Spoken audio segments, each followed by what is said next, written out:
if you're put into his position, is it worth living like that? 85? His father was. Oh.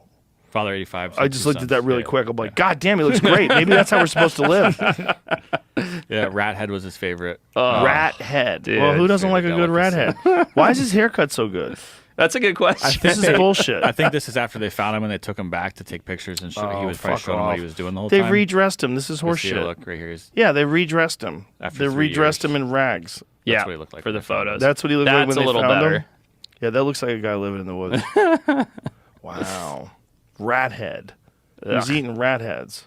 What does it say? His son was killed? What does it say? I'm not sure. One day his wife and two of his sons were killed by a mine explosion, putting him in a state of shock. He took his 2-year-old son and fled into the jungle, thereafter never having any contact with anyone else. The pair survived by foraging fruit and cassava from the forest and planting corn. They wore loincloths made of tree bark and lived in a timber hut raised 5 meters above the ground. Cassava is not the stuff that you need to boil and filter and strain. No. What am I thinking of? That's the other probably stuff. Taro root. Is that what it is? Yeah, cassava is like a potato, basically. Right, Yeah. right. What is the one that like actually has strychnine in it?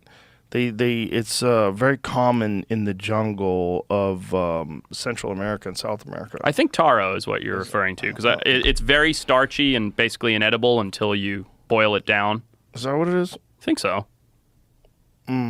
That doesn't sound familiar. It doesn't sound right. Taro, I know what taro is. But taro, like they make taro chips. Yeah. Like you could eat taro chips. But This stuff they boil down, they turn it into like a meal.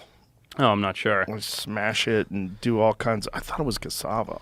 Everything, like when we've worked down in the Amazon and stuff in the remote areas of the Amazon, everything's boiled. That's just how everything's like. Day 1, you're like, oh man, this fresh boiled piranha is so good. Day 13, you're like, please God, no boiled piranha for breakfast. Yeah. Isn't it interesting we've gotten to this point as a society where we eat what we enjoy Right. instead Not of what's like what just keeps you alive. right.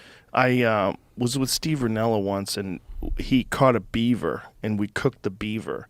And one of the things that he cooked was the beaver tail.